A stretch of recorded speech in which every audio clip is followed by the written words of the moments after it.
Well, thank you very much, everybody. It's an honor to have Bibi and Sarah with us, friends of mine for a long time, and we had a tremendous success together.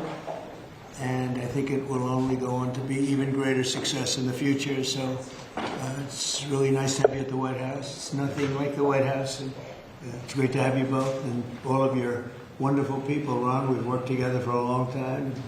We've done well together. And we had a great time. We say it's a lot of work, but we had a great result recently. And we're going to have a lot of great results. So it's great to have you. Thank you very much. Thank you. I want to express the appreciation and admiration, not only of all Israelis, but of the Jewish people, and many, many admirers around the world for your leadership of the free world, your leadership of a just cause, and the pursuit of peace and security which you are leading in many lands, but now especially in the Middle East. We have great opportunities. The President has an extraordinary team, and I think our teams together make an extraordinary combination to meet challenges and seize opportunities. But the President has already realized great opportunities. He forged the Abraham Accords. He's forging peace as we speak in one country, in one region after the other. So I want to present to you, Mr. President, the letter I sent to the Nobel Prize Committee. It's nominating you for the Peace Prize, which is well deserved, and you should get it. Thank you very much. This I didn't know. Well, thank you very much. Thank you. Coming from you in particular, this is very meaningful. Thank you very much, Bibi. Thank you. Thank you for everything you're doing. Thank you. It's a great honor. Thank you. Thank you very much, everybody. Appreciate it. Have you spoken to any of the families of the victims of Texas flood? And can you talk about what you would like to do when you travel there on Friday? Well, we're going to just make it as comfortable as possible for the state of Texas. They have a great governor. They have wonderful senators. They have wonderful representatives, and we're going to work together with them. And we have been working really very hard. This whole table has been working. That was a terrible event. Terrible event. You saw that maybe where Texas was just absolutely so badly hurt by something that was a big surprise late in the evening. So we'll be working with the governor and all of the people of Texas. Mr. President, We'll be going on Friday. Mr. President, there was a security incident in northern Gaza today, right around the time that the Prime Minister was meeting the Secretary of State, Mr. Steve Witkoff. Does that, a number of IDF soldiers reportedly have been injured, possibly killed, does that in any way wrinkle in ceasefire negotiations with Hamas? I don't think so. They want it. They want to meet and they want to have that ceasefire. So I don't think so. Steve, could you respond to this? You know about it? Well, I think it's terribly unfortunate. Terribly unfortunate. We were just talking about it, how tragic it is, but we have an opportunity to finally get a peace deal, Mr. Prime Minister, as we discussed, and I'm hopeful for it very quickly. Mr. President, final offers, or are they More or less final offer. So South Korea, Japan, Look, we're always subject to negotiate something that's fair, but we've talked to most of the countries, and pretty much they've had their way for many, many decades, as you know. And it was time that we just wanted fairness. This is not really equitable from our standpoint because it's just a small token by comparison to the damage that's been done over the years. But we had no other president that was willing to do this. I did it in my first term with China and others. We took in hundreds of billions of dollars of tariffs. No inflation, the most successful period of time that we've ever had financially in the country. The first term. I think this term is going to be much better, even much better than that. That was the best ever, and this is going to be, I think, substantially better. And we're on the way to doing that. We've already taken in over $100 billion worth of tariffs, and we haven't even started. And all I say to the other countries is, you know, some of them wanted to make a deal and wanted to be fair. Others perhaps got a little bit spoiled. They were a little bit spoiled because for 30, 40 years, 50 years, they were taking advantage of the country. So we're going to, I would say final, but if they call with a different offer, and if I like it, we'll do it. And the August deadline, is the August one like firm now?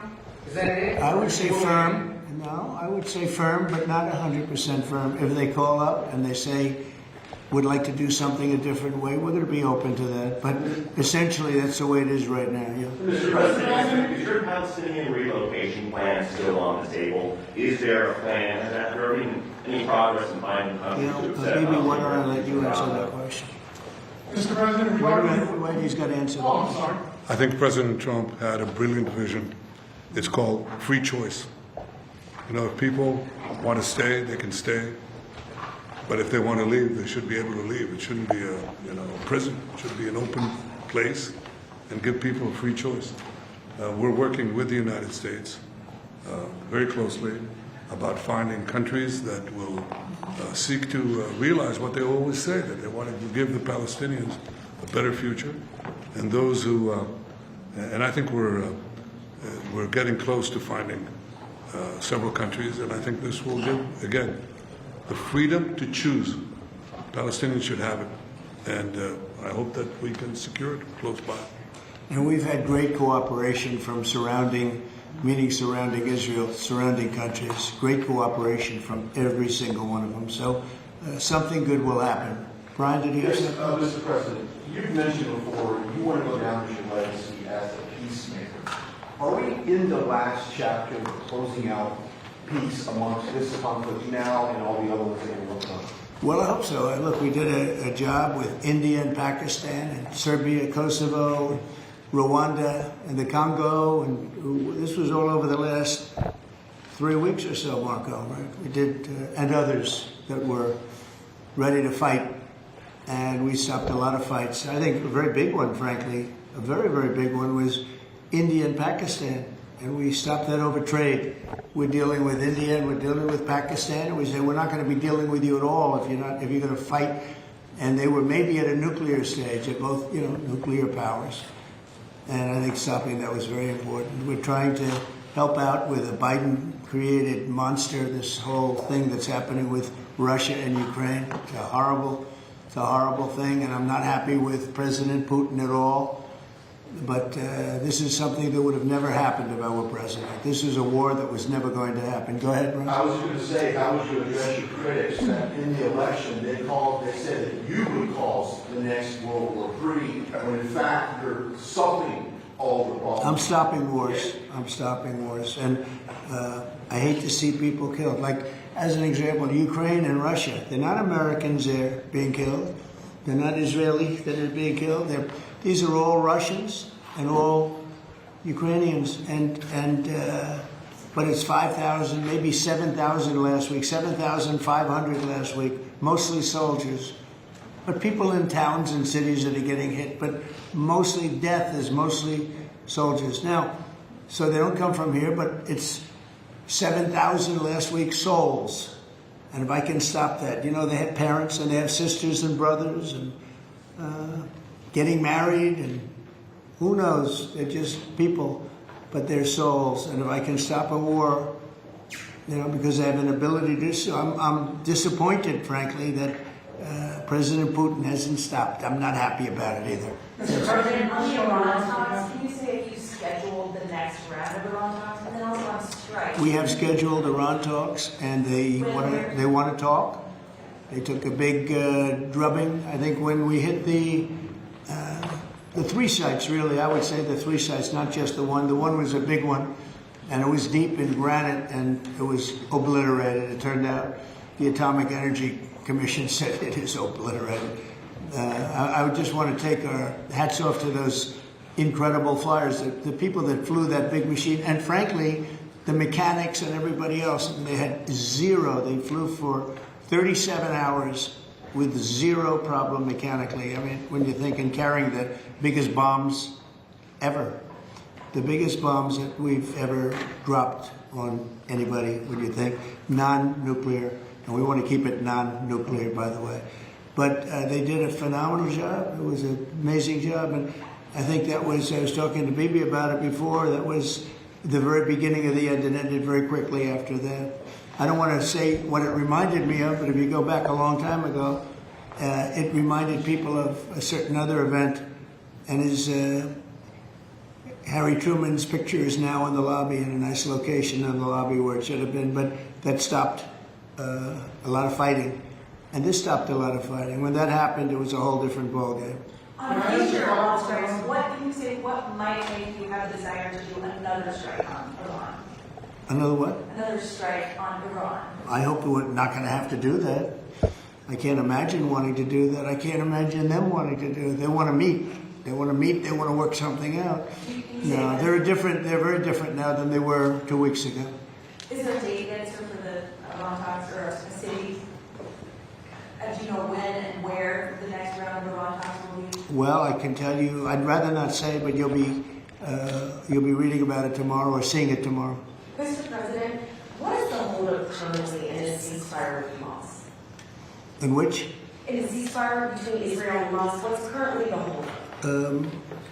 I don't think there is a holdup.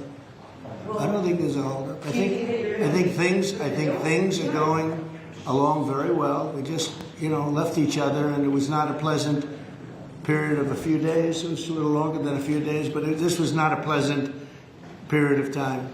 And we were at the end. 14 missiles were shot.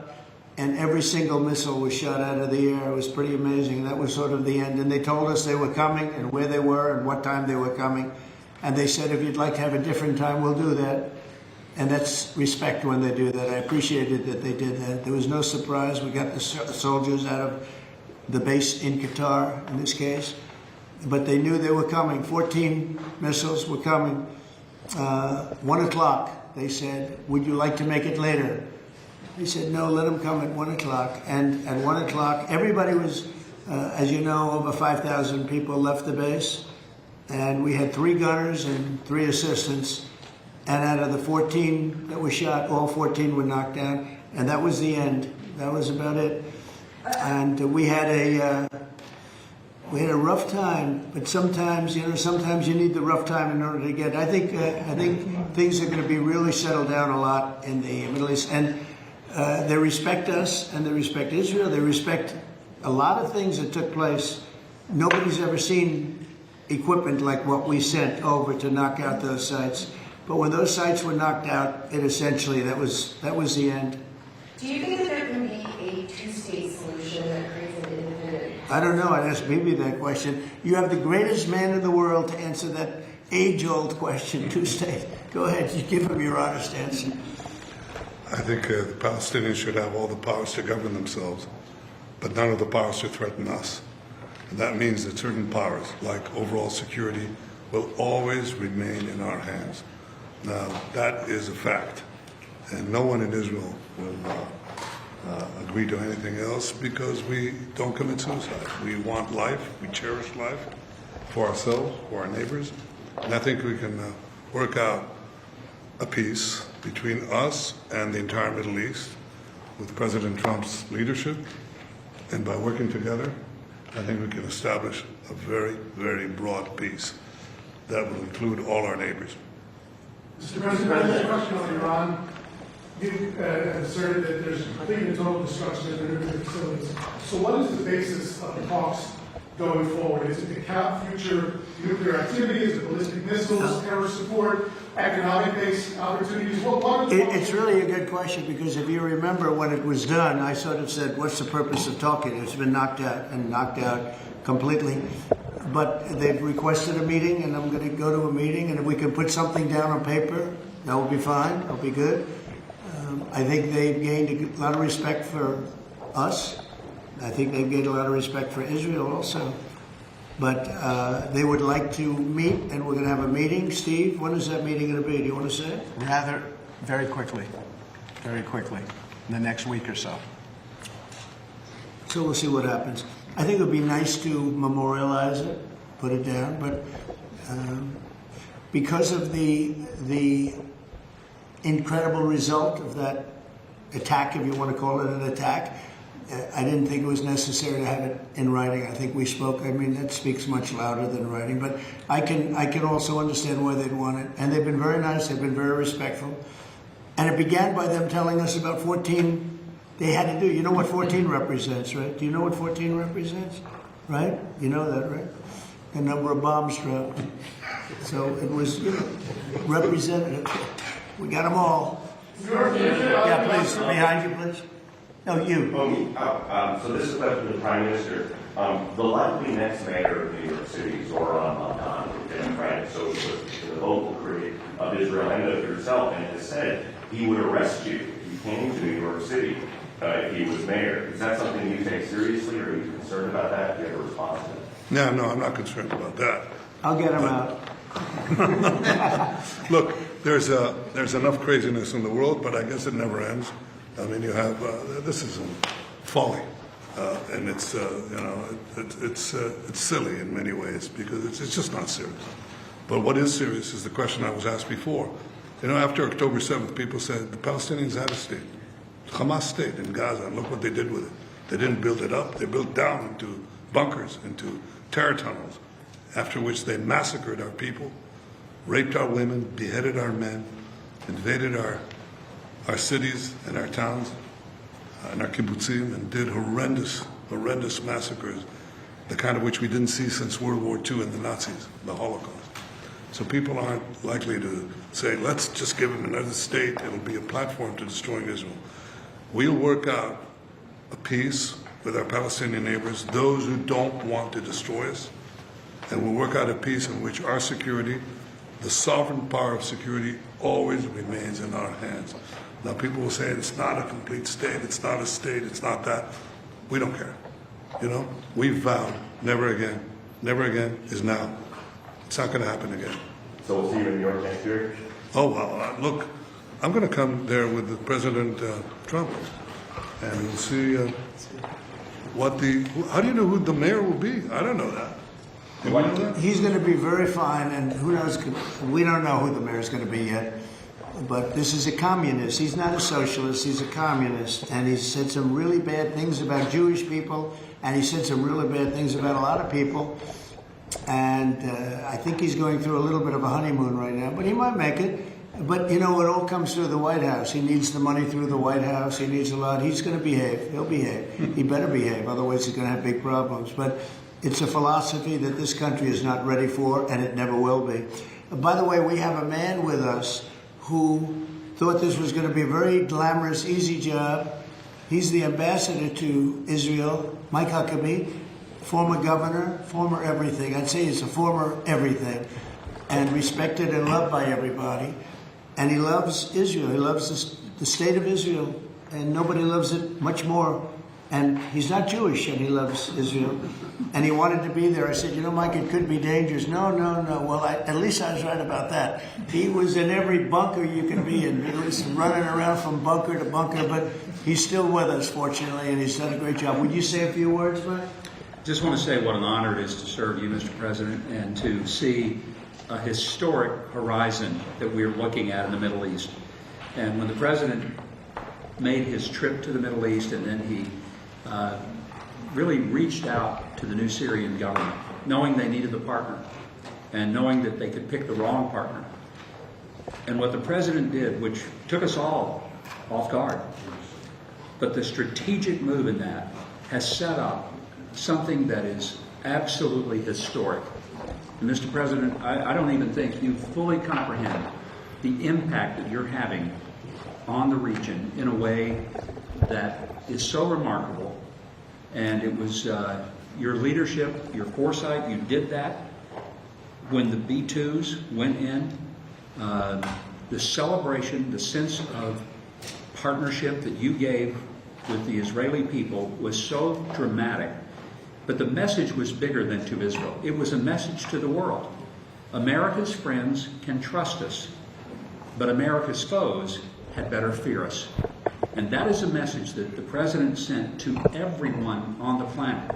And it is a message that will resonate toward a matter of peace, the likes of which I don't think we've ever seen. So, thank you. Great job, you did. Thank you. They love you over there.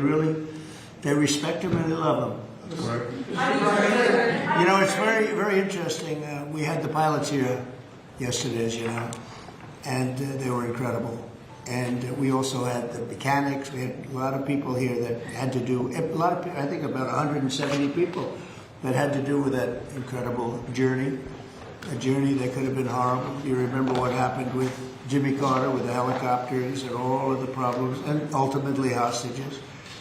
We had the exact opposite. Everything was perfect. It worked perfectly. But I didn't realize, I was saying to one, is this something that you felt strongly about? Absolutely, sir. I couldn't wait. I said, better than you, really better you than me. But they couldn't wait. He said, sir, we've been practicing for this mission for more than 20 years.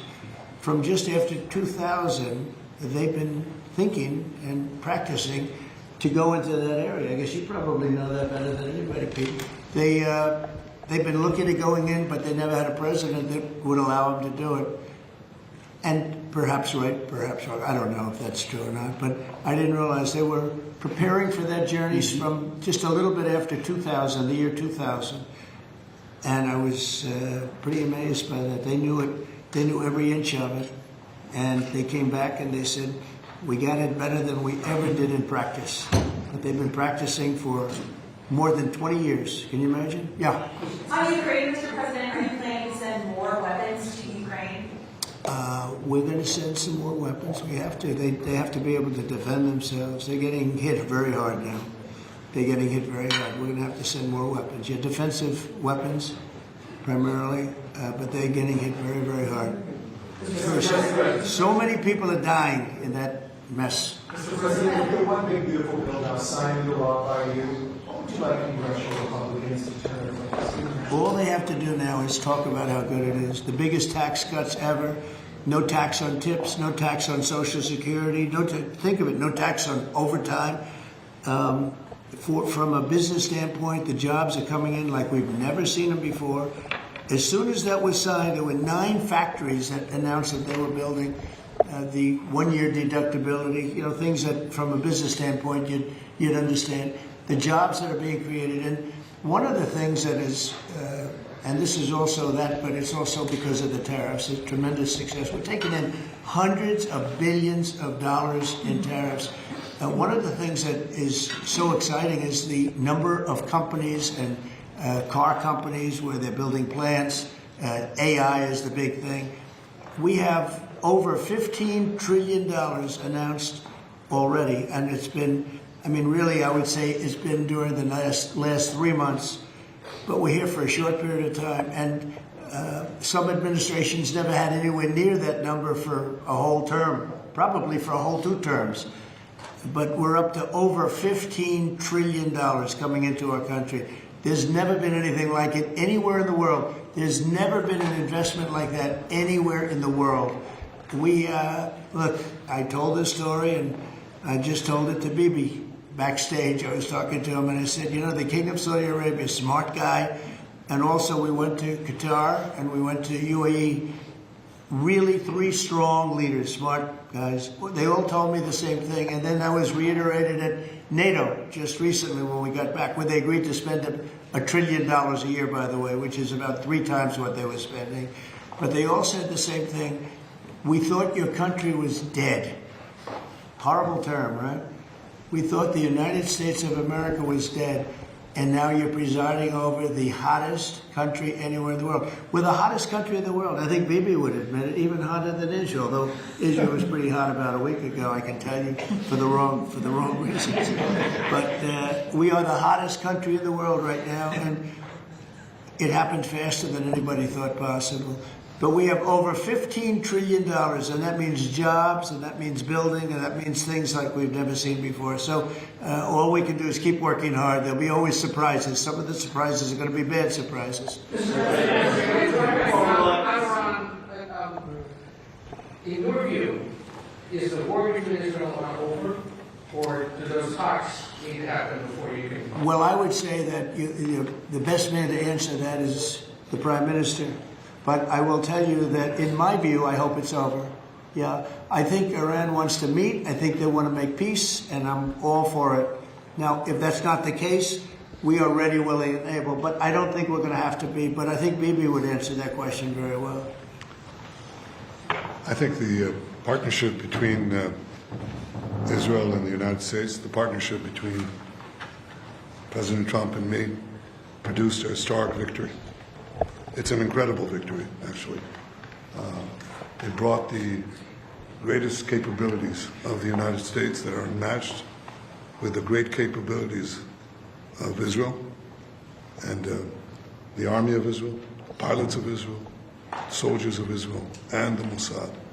And the combination of these two extraordinary capacities produced a decisive result.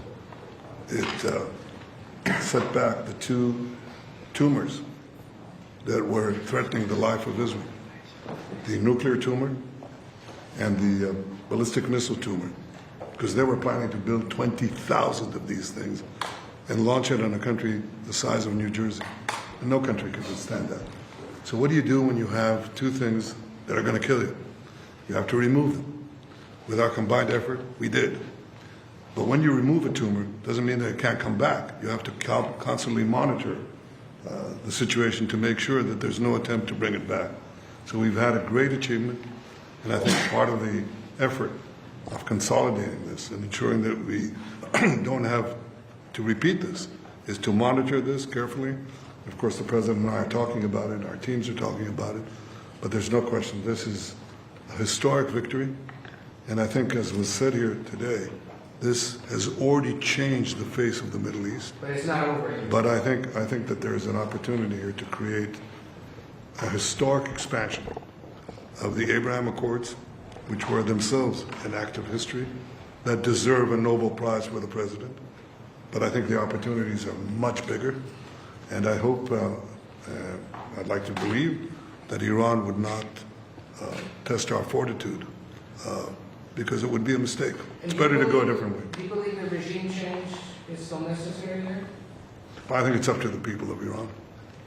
Mr. Prime Minister, speaking on Syria, the Trump administration was fully supportive of the changes in Syria, backing the new regime there. Obviously, your government more cautious from a security standpoint. Are you comfortable with the pace of change, with the security situation vis-a-vis Syria right now? I think there's an opportunity to explore. I think that